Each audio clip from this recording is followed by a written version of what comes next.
What are we going to talk about this morning? We're going to talk about the state of the union. We all know that SharePoint is a very complex place to live right now, right? There are, 4 versions that are live right now. If you actually start at 2003, there's this hot rumor, if you've heard about it, that there's another version coming. I see people sort of starting to smile. The humor's coming over well. So there's a rumor that 2016 is coming out in the somewhat near future. So if you believe that, which you should, then you know there's going to be 5 versions in play for SharePoint. That means a big mess, right? That means I'm not really good at holding my tongue too well. That means a huge mess, right? Because you can be on any one of the 5. Things can be going famously well. Things can be going not so well. But of course, once the next version comes out, what's going to happen? You're just going to pop up to it and expect everything's going to work, right? Sound familiar to anybody? Hey, the next version's coming out. You know what? SharePoint is not like a car. You can't just buy the latest version and expect that all the problems you had with the other model year are just going to go away with the other car. It doesn't work like that, right? If it did, I wouldn't have a job. So we don't want that. We don't want you to walk away with that impression. We're going to talk about the State of the Union. We're going to talk about the SharePoint journey, which is something you guys can all take back to your organizations with you. Apparently, I shouldn't walk in front of the speaker. We'll talk about options and decisions. We'll talk about the road ahead. We'll talk about how to sell it within your organizations and get it done. How does that sound? Excellent. All right. The 3 people that responded to that, I appreciate it. We'll make this valuable for you. Everybody else, we're almost done, okay? The session is only an hour. It goes by very, very quickly. So a couple things about me, and I will make this as fast as I can. Wow, that's quite large. I apologize for that. I'm the founder and CEO of a Toronto-based company called Cubicle. We are turning the HR world on its head. Now, though I'm a SharePoint geek in my spare time, and I'm an MVP in that respect, Cubicle was founded back in October. What we're doing is creating the world's first verified job search system. So the concept is all based on verified data, and the fact that all the search systems that are out there today are not based on verified data, right? It's a very long, arduous, painful process, and we're going to change that up. So I can talk to you about that later on. Grab me at the SharePoint, grab me on the trade show floor, anything like that. Happy to explain what Cubicle is all about. All right, enough about me. I promised to be brief. Let's talk about who is in the room today. There we go. And just so you know, at point of housekeeping, I am controlling the slides from my phone. The reason I say that is not to show off what Office Remote can do, but because more than one time I've been criticized for checking messages on my phone during a presentation, and I am not checking messages on my phone during the presentation, okay, I promise. So, who is in the room? How many of you represent what I call small organizations, 1 to 100 employees? Couple? Medium, 100 to 1,000? Okay, excellent. Large, 1,000 plus. I saw 3 or 4 people put their hands up twice. It's interesting. Who has the largest organization in the room? There's a reason I'm doing this. Just yell out the size of your organization for me. 350,000? This is when I auction off one of the attendees. Can anyone beat 350? And there's a very specific reason why I'm asking. Okay, I didn't think so. So who do you work for, sir? HP, I've heard of that. Excellent. The reason I mention this is because I'm going to give you all sorts of information this morning, okay? But recognize and realize that you may actually get a better learning experience from the person who's sitting beside you. And of course, SharePoint's all about the community. So don't be shy to meet the person that's sitting next to you, behind you, in front of you, whatever the case may be, and talk about what's happening here this week, right? Because that's what's important. Because what you have in your 100-person organization, I'm paraphrasing, and what you have in your 350,000-person organization are 2 very, very different things, right? But you're all going to hear the same information from me. So respect that and make sure you have conversations with your peers here this week, okay? Let's talk about versions. Who is on SharePoint 2007? Who's using 2007? Don't be shy. We're all friends now. All right. We all watched that 6-minute loop. We're all friends now. Okay. Who's on 2010? Okay, and some of you will have, a couple of hands up, a foot, whatever. Very good. Who's using 2013? How many of those people are on-prem? In the cloud? Somewhere else? All right, that happens too. Where's my one person who's still using 2003? Come on. They never want to put their hands up, but I know you're here. It's okay. We can talk about that afterwards. Very good. Okay, let's keep rolling. Now that we've talked about what you're doing here and who you're all about within the organization, what your organization's all about, and the number of people that are within it. Let's talk about some titles. So how many of you are IT pros? Now look at the title only, okay? Don't match the individual that's above it. All right? So IT pros, project managers, good. Developers, end users, business analysts. Anybody in the C-suite? CEO, CIO, CXO, R2D2, C3PO? These are the jokes, guys. This is as good as it gets. Come on. I write my own stuff. I didn't say it was any good. All right, let's go back 1 second. How many end users do we have in the room? All right, hands down again. Okay. This nice lady is stealing my jokes already. That's okay. We'll let that go. How many of you use SharePoint on a daily, weekly, monthly, annual basis?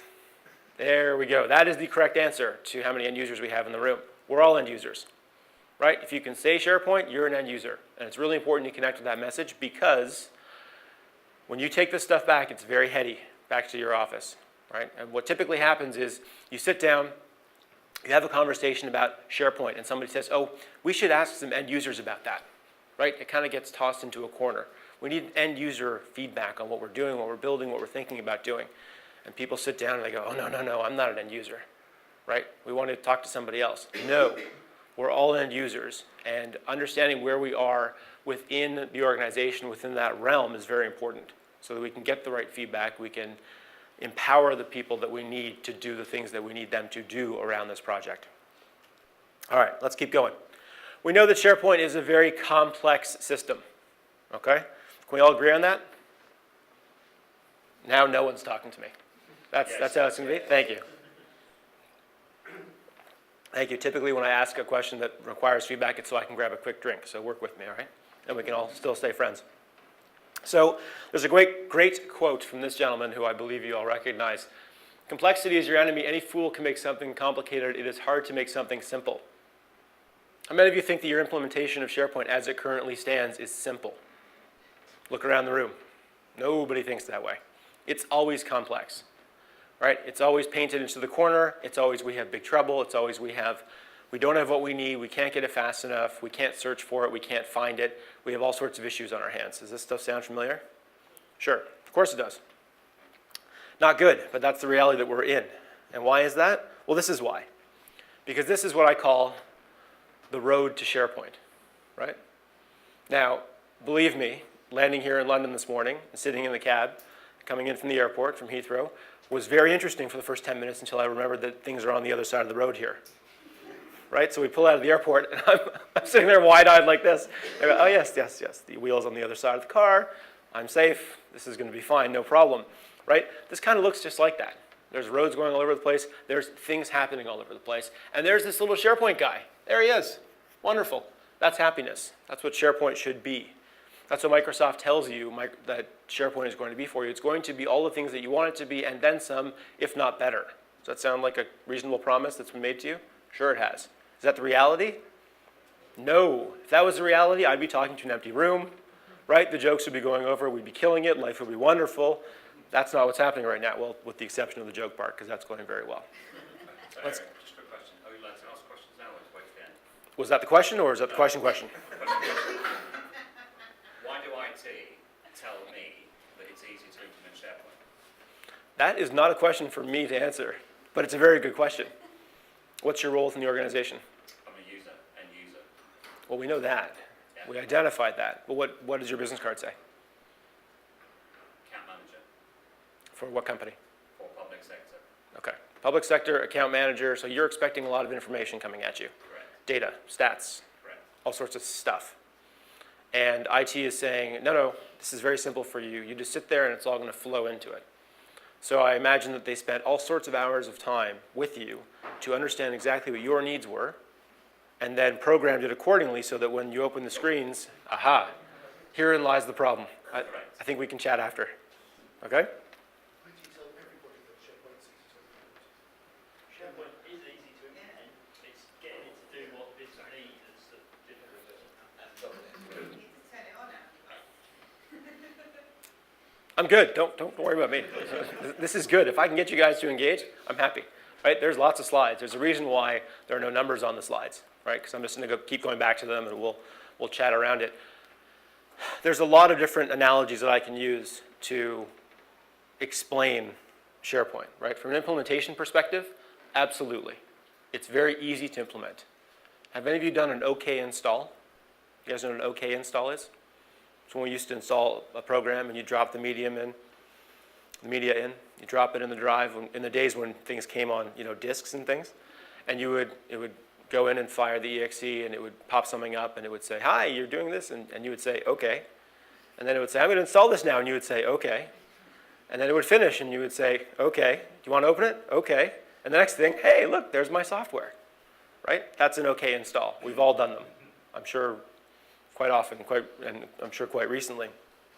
It's very similar to, I'm actually from the United States. I was born in Connecticut, but I live in Toronto. I've lived in Toronto for 30 plus years, and I'm a hockey player because of that. Because everybody in Toronto is a hockey player, right? Of course. And we have this joke that when you go and play the other team, during the warm-up, when we're all skating in circles and shooting and doing our thing, during the warm-up, everybody looks like they're amazing, right? The biggest guy who's skating around in circles, awesome. Then the puck drops, and the refs start moving around, and the people who look like they're the ones that can play best cannot, right? Kind of like SharePoint. Promises get made, expectations get set, and then in reality, what happens? We have conferences to help ourselves, right? That's what ends up happening. So let's go back to the slides. So we have this beautiful, happy path, but we have issues along the way. We have different version numbers, right? We have 2010, we have 2007, we have 2013.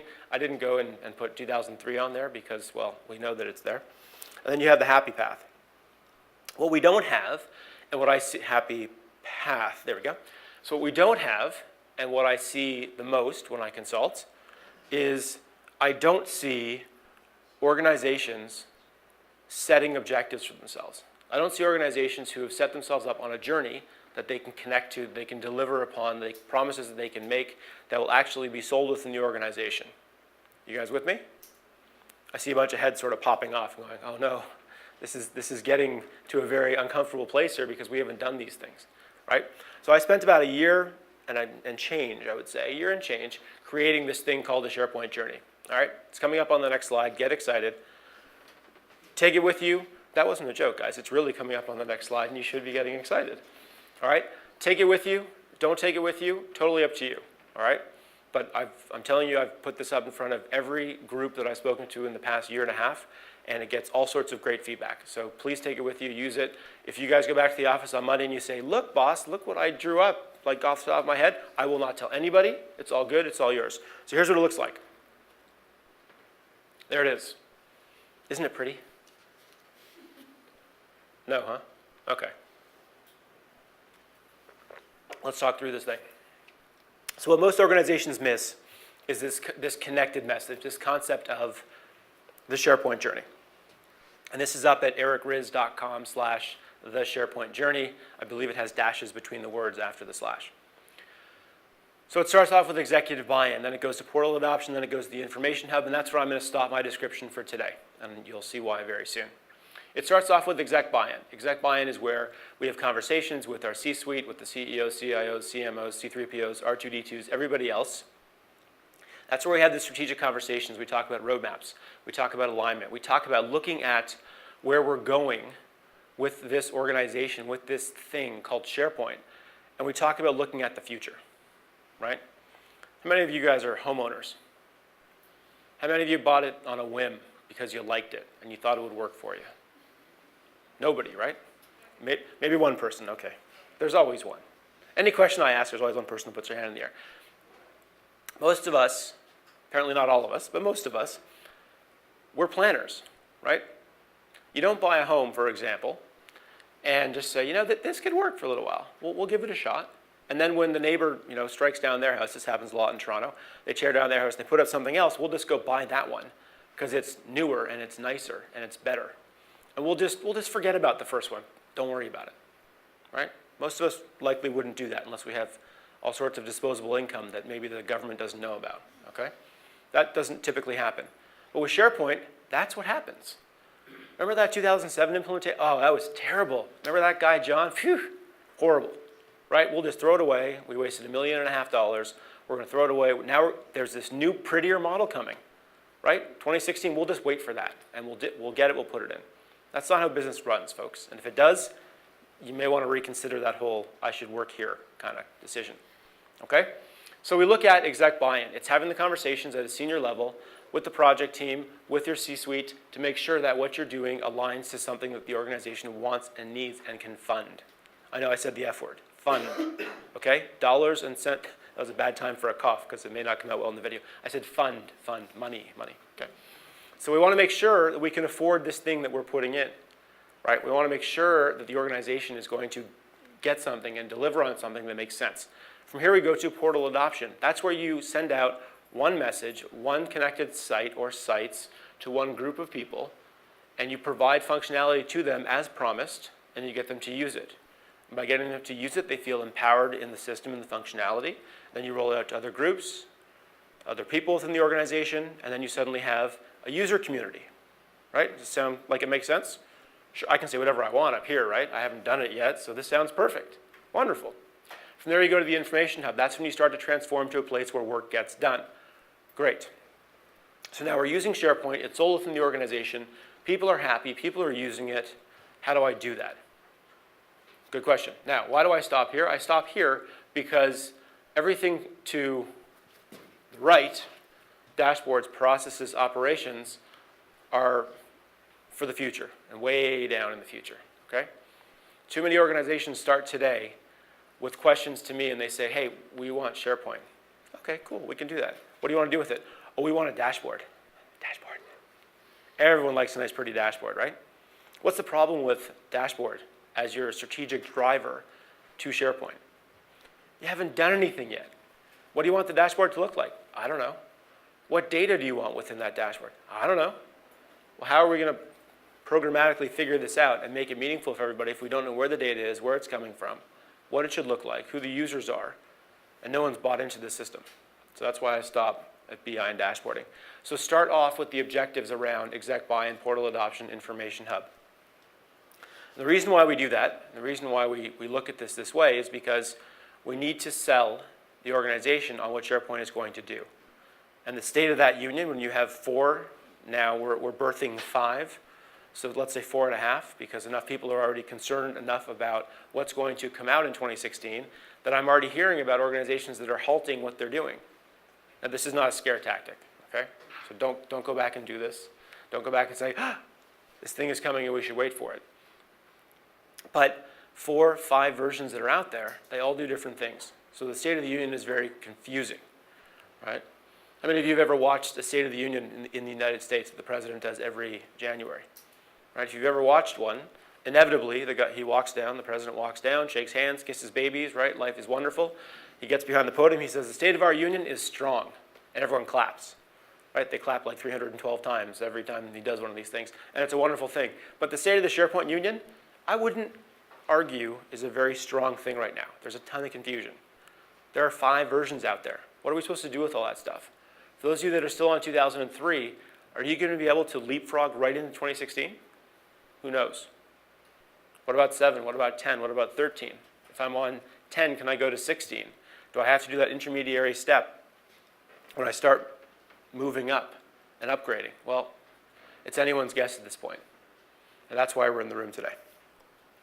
So from here, we're going to go to what's internal. What types of things do we need to look at?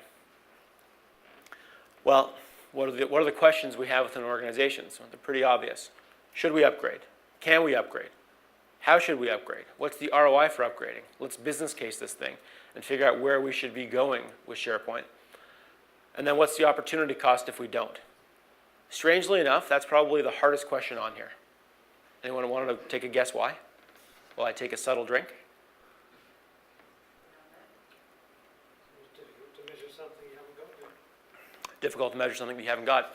It's even harder to measure your effectiveness of your previous implementation. That's what you have to do here. You have to know what the opportunity cost is or was in your previous version. Right? Does anyone have a car that tells you your average fuel economy? Sure. Right? Newer cars do that now. It tells me all sorts of fun and exciting things when it's not showing me the cameras and how to park. If it isn't parking by itself, it's all wonderful. Well, when you bought the car, what did it tell you the fuel economy was? Squat. 0. Right? Hadn't driven it off the lot yet. Didn't have any answers for you. Now that you've got 30,000 miles on it, it's got all sorts of answers and figures and facts for you. But that's the problem that we have, is that we don't know how many miles we've driven SharePoint in the previous version.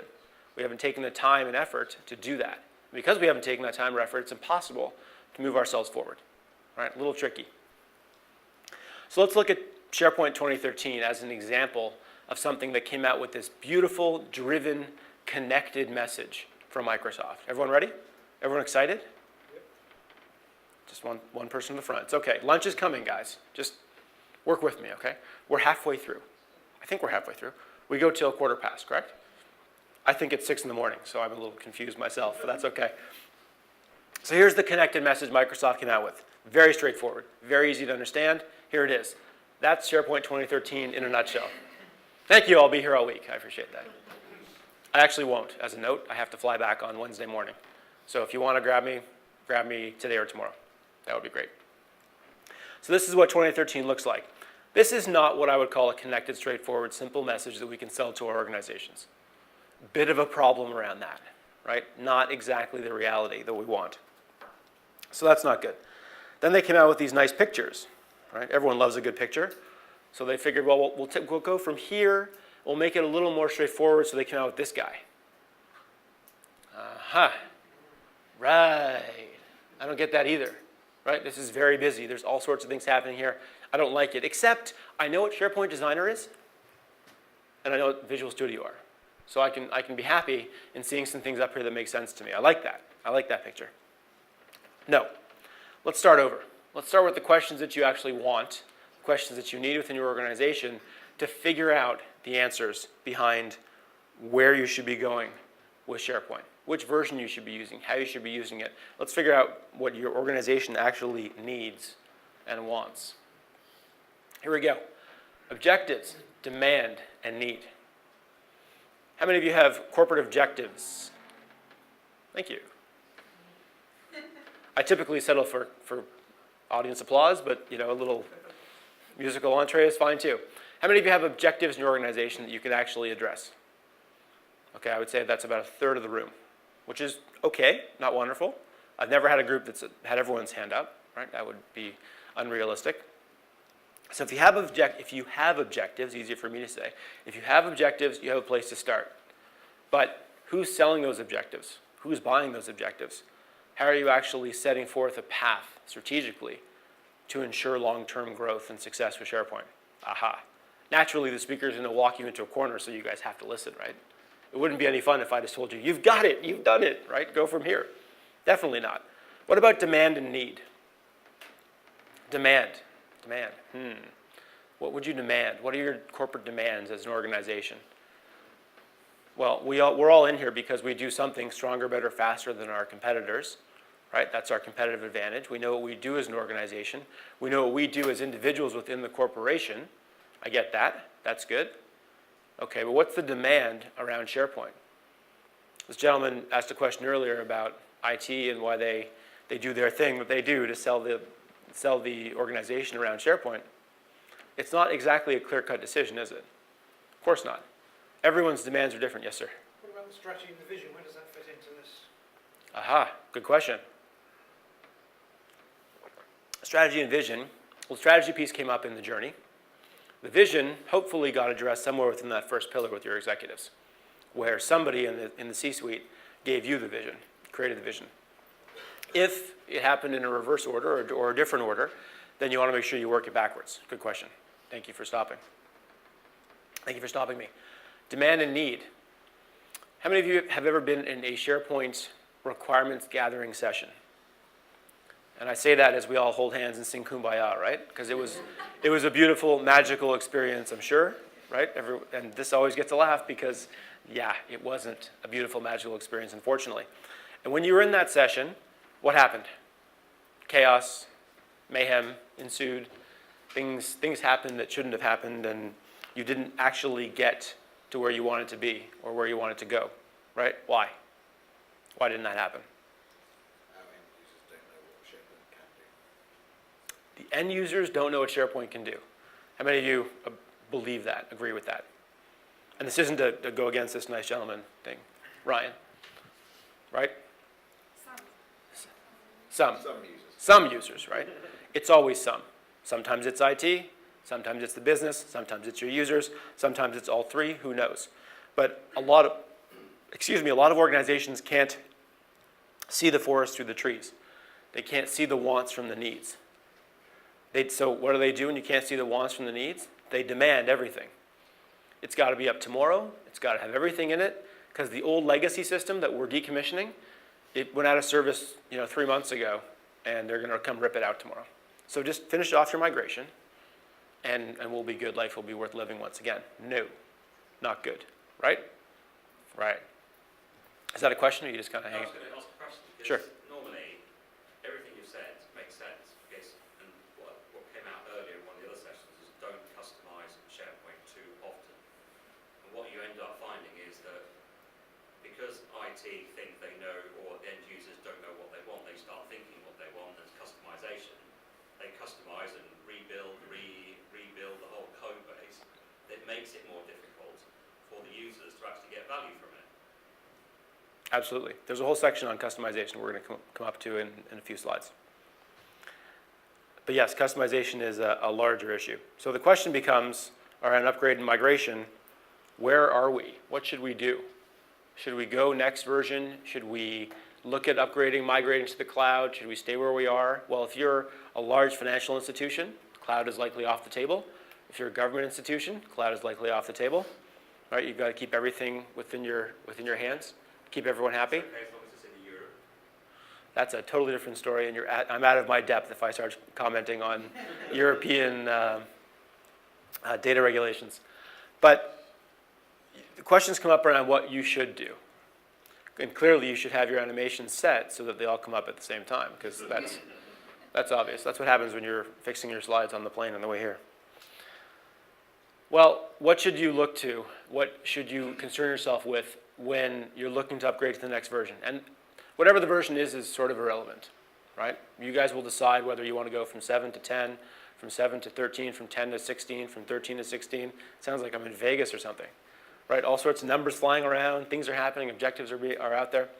We want to look at these 4 things: storage requirements, customization, there we go, patch level, platform changes. You'd be amazed how many people get thrown off by a patch. I'm having a problem with my upgrade, I don't know why. Well, did you put the patch in? No. There's a reason those things come out, right? We want to make sure that we go through the happy path before we go and run that upgrade. Customization. The reason why people customize, well, let me rewind a bit. How many of you are familiar with the term enterprise application? Sure, right? That sounds pretty friendly. What's an enterprise application? Anyone? SAP, SAP? email, I was looking for a more defined email. Application that's used across the whole enterprise. Perfect. Applications used across the whole enterprise. But is it used the same way? Not necessarily. Is SharePoint an enterprise application? Could be. Sure. There's a whole other session on that, I'm sure. If you look at the agenda, you'll find it. Right? Is SharePoint or is SharePoint not an enterprise application? Okay. Well, the reason why SharePoint is and isn't, because it's both, depending on how you've implemented it, it is when everyone's using it in a very similar fashion. So that means that somebody in marketing can go and talk to somebody in IT about a functional problem they have and get the proper help. Show me on this screen what you did. But from a customization perspective, when you have somebody within the organization at the department level, as the example, at the department level who goes and customizes, right? There's another word for customizing, starts with a B. I'll let you guys figure it out for yourselves. But goes and customizes the experience. They just created a silo. Why? Because they're the only person that knows how to use that piece of functionality. Now, the whole idea, the whole driver, the whole empowerment message behind SharePoint is to not have silos, right? The whole idea is to be using it in a similar fashion. So all of a sudden we have 2 divergent paths in the same product. And then you go to upgrade them all to the next version, and what do you have? You have a mess. So we have to identify all those customizations, all those specific solutions, independent solutions, which we tried to avoid. Now we have to identify them all and try to get them onto the happy path so we can upgrade. Otherwise, we have more customization to customize the customizations into the next version. Right? And if you can talk as quickly as I can, then you're probably doing better than I am. But yes, I do always speak this quickly. Ask my wife. So, where do we go from here is the question. Do we leapfrog to the latest version? Maybe. We have to look at storage, we have to look at customization, we have to look at functionality that's currently in use. There's that F word again. Not fun, but functionality. What's actually being used? What are people actually using? When was the last time, general question, when was the last time you looked at the functionality that was actually being used within SharePoint? You spent $1 million, 2 years putting this thing out there. Did you go back and see what's actually being used? Some people have this big smile on their faces. Some people have this big smile on their faces. They're thinking, please, please don't ask me. Right? No, because, and you addressed it very well. A lot of people look at it as, hey, look, I have a pretty new H drive, L drive, J drive, K drive, whatever it was. Right? And now you have SharePoint, and it's this place where we have stuff, but we can't find that stuff because we never tagged it properly. So it's just a prettier stuff. Slight problem there. Can I point out something when you talk about storage requirements? A lot of that, so I work for the consulting division, so we're both users and consultants. A lot of our client organisations that are looking to upgrade are having challenges through space in their data centres and power usage in their data centres. It's not only storage, it's servers as well. Absolutely. New farms crammed into a very small space. Absolutely. I actually had that in this deck. I took it out because I've stumbled into the farm conversation a couple times when I've done this presentation, and it always ends up in a very strange place. Yes, it's not your fault, totally good, and I appreciate the comment, but it's one of those things that there's always a balance in the room between certain things, and I have to take things out to make it relevant for everybody, but thank you for pointing it out. Anybody else before I ran through these? Just to echo what was just said, I've got exactly a very similar problem. I run a farm. I need more storage, bearing in mind how much RAID we've got, so everything's duplicated every other side of the road. It costs us thousands of pounds a terabyte for usable disk space when you take away all the overheads. I can go and buy it on Azure for a quarter of that, so people are probably going to try and stop me. This could be an interesting battle. Well, one of the problems that we have with SharePoint, and I don't say problem as a negative, but one of the issues that almost every company that uses SharePoint battles is the storage conversation, right? Why is that? It isn't because we're being efficient and economic with the data that we're putting into it. It's because everyone looks at it as this endless bucket of stuff. And when you look at your legacy drive, your H drive, your L drive, your K drive, your J drive, I saw you smiling when I was mentioning some of those, so I obviously hit the one that you guys use. Right, they just pick stuff up, all sorts of dormant things that haven't been used in 10 years, 12 years, and you'd be amazed. Look at your file structure and look at the actual data around some of your files. Something that was done, completed, whatever it is, in 2003 is 12 years old, all of a sudden, right? When people take that stuff, they throw it in SharePoint. Oh yeah, it can all go up there. It's endless, right? It's this black box of stuff, and that's just not true. Right? We want. Absolutely. Go through the conversation. Go through a separate project to clean up stale information. Now, that doesn't mean open every document and just change the modified date. No, so that it becomes current. It actually means, that's not a joke. I know a company that did that. It was very ugly, right? Not only was it ugly because it really did bastardize all their data, all of the dates, all the data that they had, where that information was actually relevant to know when they last edited it. All of a sudden, you had like thousands of documents that said, January 1st, 2013, and that's completely useless for anybody. But know what's happening and know where that information is. What about looking at that from a different perspective? What about looking at it from not the document level? What about the site level? Right? What about orphaned sites? Are you guys familiar with that term, orphaned sites? Right? Sites that people put up when, I created this site, and I did this thing, and then I forgot where it was, so I just created another one. Do not do that. People do that. It's all about your governance model, though, so stop them doing that, surely.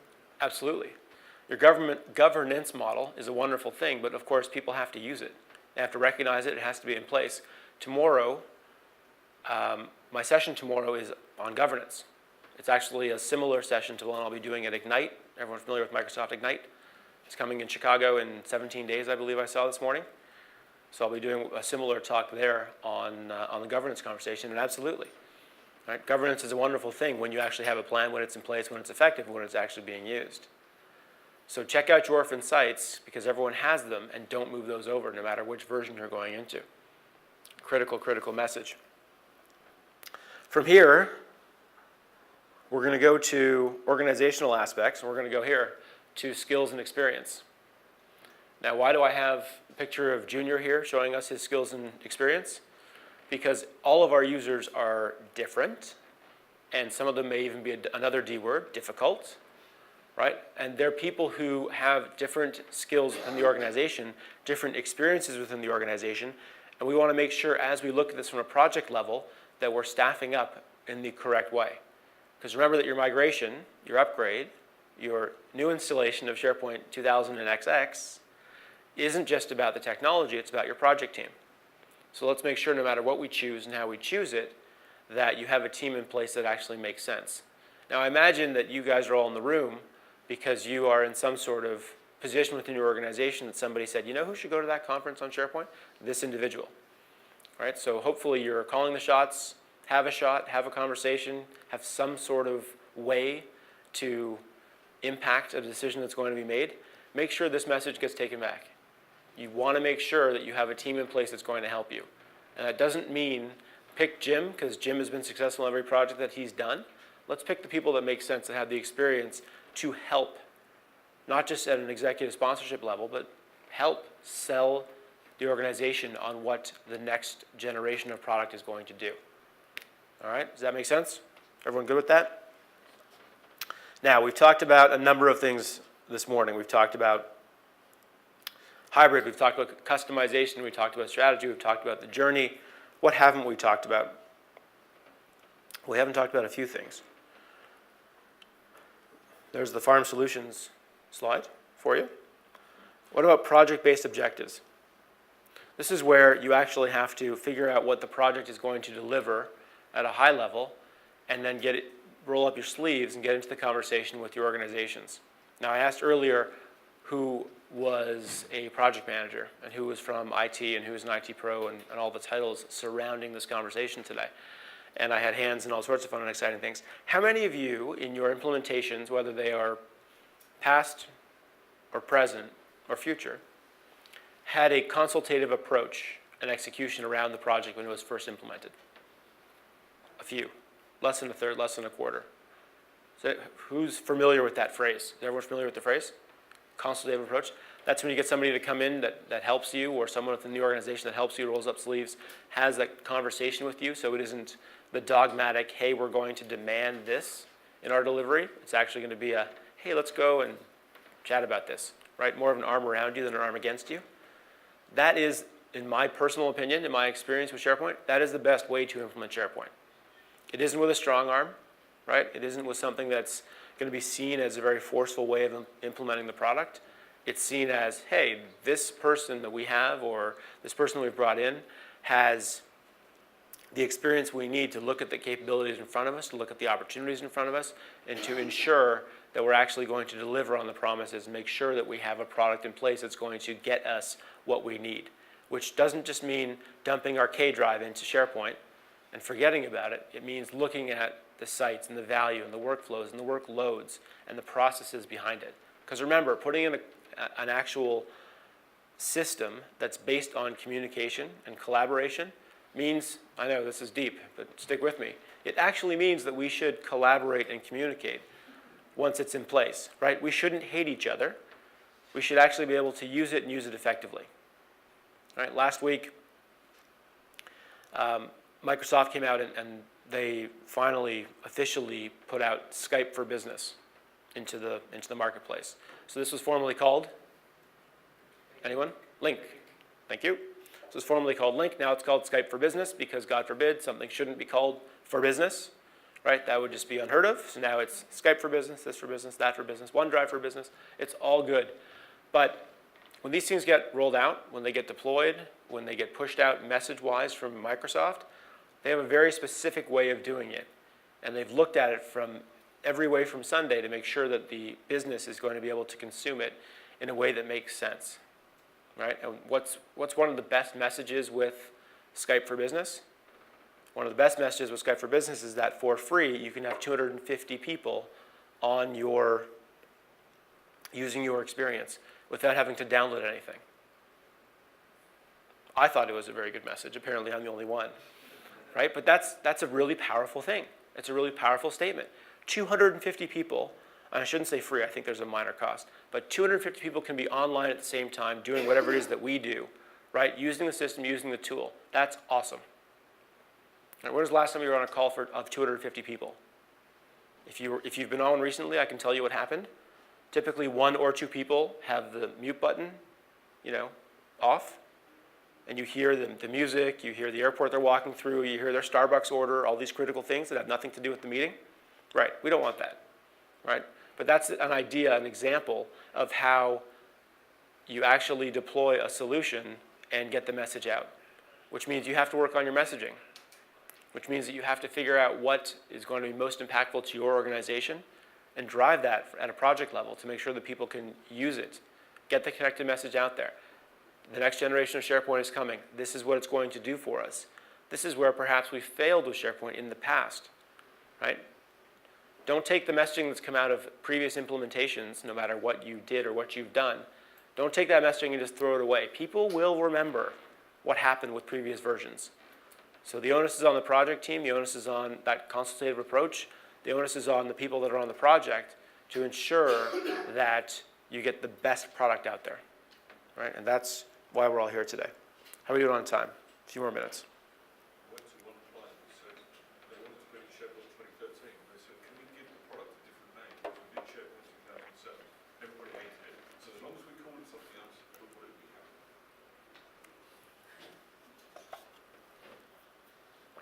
Excuse me. Does everyone remember the movie Fight Club with Brad Pitt? You don't have to like it. You just have to sort of remember it. So one of the most famous lines from that movie is, "Don't talk about Fight Club." Right? That's the whole thing. They all beat each other up. It's wonderful. It's a family movie. And they don't talk about Fight Club. So one of the things that people like to do in the SharePoint world is, yeah, we have that SharePoint thing, but we don't want to talk about SharePoint. In fact, we don't even want to name it SharePoint. And that's something that can be used to empower the organization. It can be used the right way. So instead of just putting it out there and saying, oh, no, don't talk about it, don't look at it, don't use it, pretend it's not there, why don't we have a contest within the organization to name the new collaboration system that we're implementing? Did I say SharePoint there? No. Was it by design? Yes. Okay? You can get people involved and do that. And the winner gets, tickets to something, lunch, whatever, it doesn't matter. It's not a question of, roll in the new Ferrari and give that to the person who names SharePoint. You could do that too if you really want to. In which case, I would love to name your SharePoint environment. Okay, let's just make that clear. But use these very simple ways of engaging with your audience, engaging with your users. Because at the end of the day, they're the ones that are obviously going to be selling it within the organization. So regardless of what the State of the Union is, regardless of which version you go to use, using these simple techniques to try to engage your users is what's going to sell it. And then when you're going from version X to version Y in the future, you're going from a connected message, you're going from useful technology that you've implemented already. And people are happy with the latest and greatest version instead of, hey, forget about that previous version, it sucked, right? We're just gonna go with that next one. That's the message we want. The latter, not the former. So, as we wrap up in our last few minutes, and then I'll grab some questions. We talked about a lot of things and very quickly. It's an hour-long session. Believe it or not, that was 30 slides. So we either went super fast or I missed a bunch of them. I'll let you guys figure out which way it went there. But either way, this is all about creating and defining critical objectives, right? I don't know too many people who start off on a trip and pack up the car with the kids and the dog and the food and the money and the credit cards and the wife and get in the car and just start driving without a map, without a roadmap, without some very clear objectives and expectations around where they're going to be going, perhaps. But what do we do with SharePoint? We do all of that, right? Throw your users in there, throw your money in there, throw everything in there, and then we'll just start driving. Except it's more like a bus, right? It's not really a car, because it's huge. That's what people do, and that is a very unfortunate fact. Is that because it's IT-led rather than business-led? Can be. Unfortunately, I've seen it fail both ways. The question was, is that because it's an IT thing or a business thing? Depends on who's driving the bus. I've seen it fail both ways. I've seen it succeed both ways. It just depends on, there's a million variables of what it depends on, but if you don't have a roadmap, if you don't have an idea of where you want to go, you just can't get there. And having and empowering your users is the first and best way to get there, right? It makes perfect sense. Well, if we don't have users, we can't get there. At the same time, if we upset our users, if we don't give them what they want, if their needs aren't listened to, not their wants, but their needs aren't listened to, then you have abject failure for all sorts of different reasons. And we certainly don't want that either. So we've got to define, right at the bottom here, define organizational goals, not wants. That's critical. We want to make sure that happens. And then, of course, there's something else out there that we haven't really talked about. Well, we sort of talked about in passing. So in our last few minutes, I want to talk about the community. So how many of you are aware that SharePoint has this very unique, innate community just in the product, in and of itself? Sure. By community, do you mean By- different solution partners who have different capabilities? Absolutely. By community, I mean all the people that are here this week, Yeah. right? Partners, thought leaders, experts. No other Microsoft system has that, right? It just doesn't exist. I don't know why or how it came to be this way, but it's out there. So one of the questions I get all the time, people email me, they call me, they tweet at me, they do all these things. They say, how do I find this? Where can I find that? I need a governance plan. I need a SharePoint journey. I need all this stuff. And my answer is, the community is out there, right? And you'd be amazed how quickly you can get to, my cell phone or an email that gets responded to. So spend a bit of time this week learning about the community and understanding that the people that can help you through the stuff that you're dealing with are here this week, right? They're going to be in Chicago at Ignite. They're out there in the world. And all it takes is an email or a tweet, and you suddenly are on a much better path. So don't be scared, don't be shy to ask the questions that are going to get you to that better place, right? You're all here to learn. You're all here to take stuff back to your organizations, and I want to empower all of you to have that open door policy. And for that exact reason, all your speakers this week are going to have a slide similar to this. Well, that's me, so not similar to that, but similar to this where they give you their contact details. So I'm eric@emptycubicle.com. My Twitter handle, how many of you are on Twitter? Yes, I need more followers. So I look forward to I'm trying to break 1,400. I don't know, just the way it is. So I look forward to all of you following me, and I appreciate it. And of course, LinkedIn. Everyone loves LinkedIn, right? So you can grab my LinkedIn profile at ericriz.com/li. That takes you right to the LinkedIn site, and you'll see that picture of me that was there before, one of those. And please connect with me there, and please tell me that we met at this show, that you came to my session, and that you really loved it, even if you didn't, because I enjoy that sort of thing. But in all seriousness, I am very specific on who I connect with, and I encourage you all to be very specific with who you connect with. And I hit about a 98% number of people that I recognize from audiences and whatnot, and I only connect with those people, and I don't connect with anybody else. So I would encourage you to remind me that we met here. Tell me that you like the session, or if you have feedback that is a little more perhaps negative than positive, I want to hear that too, because I want to hear if we did well, and I want to hear if we didn't do well. All right. From here we go to our final slide, and a couple things in closing. There are all sorts of social events happening this week. So I've already seen, I've been here for an hour and 7 minutes. So I've seen posters and I've seen little business cards and things flying around. Hang out this week, okay? I know we all have other demands and other people that want our time back at the office, whatnot, but hang out this week, spend your time, mingle with the people that are here with you in the room today, mingle with your speakers and whatnot, and make sure that you have a great show.